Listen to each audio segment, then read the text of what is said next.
اعوذ باللہ من الشیطان اللعین الرجیم بسم اللہ الرحمن الرحیم۔ سامعین و ناظرین، آج ہم سورہ مبارکہ مجادلہ کی فیوز و برکات، فضائل، اہمیت اور عملیات کو بیان کریں گے۔ یہ مدنی سورہ ہے، مدینہ میں نازل ہوئی اور تقریباً بسم اللہ الرحمن الرحیم کو ملا کے 23 آیات پہ مشتمل ہے۔ سورہ مبارکہ مجادلہ میں تقریباً 10 موضوعات پہ گفتگو کی گئی ہے، جیسا کہ خدا اور رسول کی مخالفت کا انجام، خفیہ مشوروں کے وقت اللہ کا حاضر ناظر ہونا، خفیہ سرگوشیوں کی مذمت، نیک باتوں میں بہمی مشوروں کی اجازت، آداب مجلس کی تعلیم، اہل علم کی تعظیم و تکریم کا حکم، آیہ نجوہ جس پر صرف مولا علی علیہ السلام نے عمل کیا ہے، منافقین کی مذمت، خدا و رسول کی مخالفت کرنے والے باپ بیٹا عزیز و اقارب بھی ہوں تو ان کا ایمان ان کے خلاف ہوتا ہے۔ یہ تقریباً 10 موضوعات پہ گفتگو کی گئی ہے۔ جب اس کے فضائل کی جانب آتے ہیں، سرکار دو عالم حضرت محمد مصطفیٰ صلی اللہ علیہ وآلہ وسلم ارشاد فرماتے ہیں کہ جو شخص سورہ مجادلہ کی تلاوت کرے گا، قیامت کے دن اللہ اسے اپنے لشکر کے ساتھ محشور کرے گا۔ پھر فرماتے ہیں کہ اگر کسی مریض پر پڑھی جائے یا لکھ کر اس کے گلے میں یا بازو پہ باندھی جائے تو اس کا مرض جاتا رہے گا، اللہ اسے شفا عطا فرمائے گا۔ اگر کسی مدفون چیز پر پڑھی جائے تو وہ چیز محفوظ رہے گی یہاں تک کہ وہ نکالے جیسے اسے دفن کیا ہے۔ آج کل کوئی چیز لوگ ایسے زمین میں دفن کر دیتے ہیں بطور امانتاً، اگر سورہ مجادلہ پڑھ کے دفن کر دی جائے تو وہ اس کے سوا، مالک کے سوا کوئی اس کو نہیں نکال سکے گا۔ امام جعفر صادق علیہ السلام ارشاد فرماتے ہیں کہ جو شخص سورہ مبارکہ مجادلہ کی تلاوت کرے گا واجب نمازوں میں، خدا اس کی زندگی میں کبھی عذاب کو نازل نہیں کرے گا، وہ اپنے اور اپنے اہل خانہ میں کوئی برائی نہیں دیکھے گا، وہ فقر و فاقہ اور بدحالی کی زندگی نہیں گزارے گا جو کہ آج دنیا میں یہ ساری چیزیں دیکھی جا رہی ہیں۔ سورہ مجادلہ کے آغاز میں پہلی آیت میں جو سلسلہ بیان ہوا ہے کہ قد سمع اللہ قول التی تجادلک فی زوجہا وتشتکی الی اللہ، تفسیر یہ کہتی ہے کہ قبیلہ خزرج کے خولہ نامی عورت کہ جس کے اپنے شوہر اوس بن صامت کے ساتھ جھگڑا ہوا، اچانک گھریلو تنازعات کے اوپر، گھر کی لڑائی جھگڑے کے اوپر شوہر نے غصے میں آ کے اسے سیغہ جاری کر دیا، جس سیغہ کو سیغہ زہار کہتے ہیں، یعنی اس نے کہا کہ تیری پشت میری ماں کی پشت کے برابر ہے، یعنی تو میرے پر حرام ہے۔ جب اس نے یہ کہا، اس کے بعد تھوڑی دیر کے بعد وہ پشیمان ہوا، پریشان ہوا، مشورہ کرنے لگا کہ دیکھیں پرانے زمانے میں، زمانے جہلیت میں تو طلاق کا یہی طریقہ ہوتا تھا، اب پتہ نہیں طلاق ہوئی ہے یا نہیں ہوئی ہے تو کیا ہے۔ تو اس نے کہا اسلام وارد ہو چکا ہے، رسول کریم نے اعلان نبوی کر دیا ہے، آئیے پیغمبر کی بارگاہ میں جا کے پوچھتے ہیں، سوال کرتے ہیں نبی کیا فرماتے ہیں۔ اس نے کہا نہیں، مجھے تو شرم آتی ہے، میں نبی کے ساتھ نہیں کلام کر سکوں گا، آپ چلی جائیں اور آپ نبی سے پوچھیں۔ وہ عورت حاضر ہوئی، رسول خدا حضرت عائشہ صدیقہ کے حجرے میں موجود تھے۔ سرکار دو عالم جب وہاں تشریف فرما تھے تو اس عورت نے آ کے سوال کیا کہ یا رسول اللہ، اسی طرح میرے شوہر نے صیغہ زہار کو جاری کیا ہے، نبی نے فرمایا تو اپنے شوہر پہ حرام ہو چکی ہے۔ پھر تھوڑی دیر کے بعد پھر رک کے یا رسول اللہ میرے لیے کیا حکم ہے، چونکہ میرے 2 بچے بھی ہیں، سرکار نے فرمایا تو اپنے شوہر کے اوپر حرام ہو چکی ہے۔ تیسری مرتبہ پھر آئی کہ یا رسول اللہ اگر میں وہاں سے الگ ہو جاتی ہوں تو چونکہ میں اکیلی بچوں کو نہیں پال سکتی، اور جب میرے شوہر کی زندگی میں 2 بچے جائیں گے تو ان کی زندگیاں تباہ ہو جائیں گی، میرے لیے کوئی حکم ارشاد فرمائیں۔ اور پھر وہ ہاتھ اٹھا کے گڑ گڑانے لگی، دعائیں مانگنے لگی۔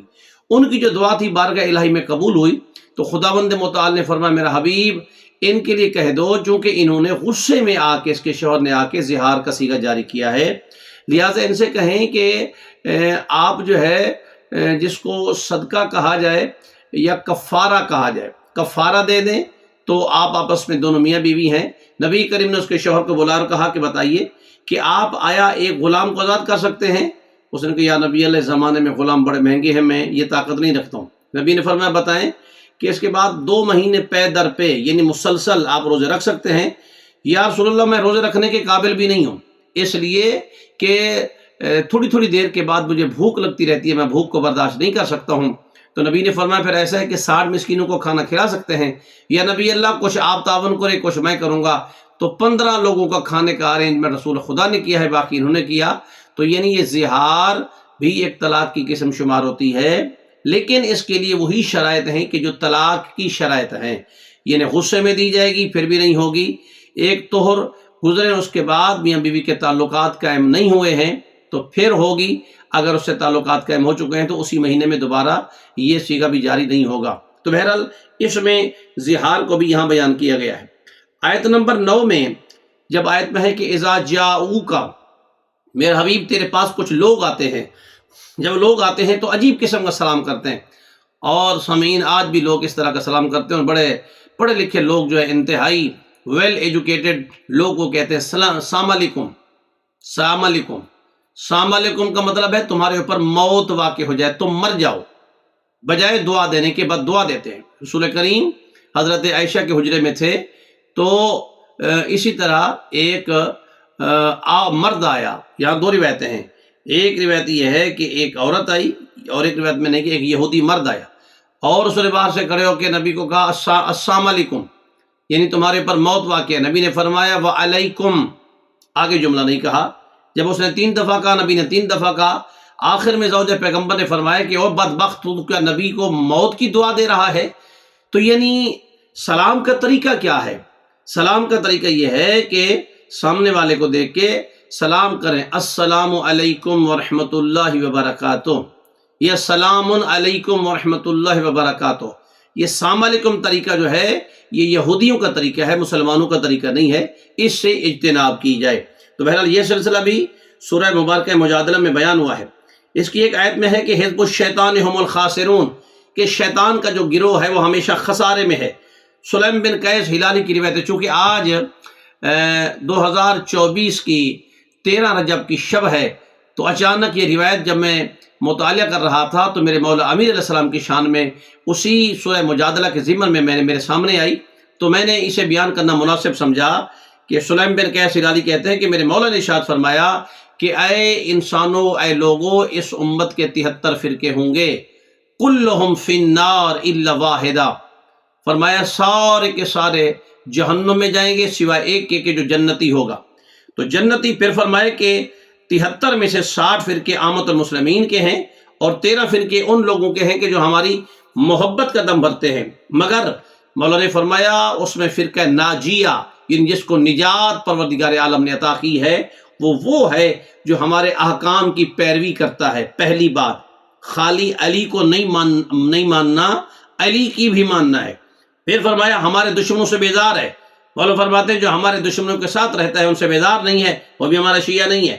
ہمارے حق کے امامت کا عارف ہے، سمجھتا ہے کہ حق کے امامت جو ہے وہ مولا علی علیہ السلام کا حق تھا، کتاب و سنت کے لحاظ سے ہماری اطاعت کو فرض سمجھے، اور ہماری معرفت سے اس کا دل نورانی ہوگا۔ 72 فرقے ہمارے دشمن ہیں، اور ہمارے حق کے دشمن ہیں، وہ بلا حساب و کتاب کے جہنم میں چلے جائیں گے۔ آخر میں سورہ مجادلہ کے عملیات کو بیان کرتے ہیں۔ یہاں 5 نقطے ہیں۔ اگر مریض پہ پڑھی جائے تو سکون نصیب کرے گا، اور اگر شب و روز پڑھی جائے انسان ڈاکو لٹیروں سے محفوظ رہے گا۔ اگر لکھ کر غلے کے ڈھیر میں رکھی جائے تو غلہ جو ہے کیڑوں سے، یہ بیماریوں سے محفوظ رہے گا، یعنی اناج وغیرہ۔ اگر خاک مٹھی میں لے کر سورہ مجادلہ کو پڑھ کے دشمن پہ پھینکی جائے، دشمن اندھا ہو جائے گا، دشمن مغلوب ہو جائے گا، یہ پڑھنے والا غالب آ جائے گا۔ اور اگر ہمیشہ تلاوت کی جائے تو انسان جنات سے محفوظ رہ جائے گا۔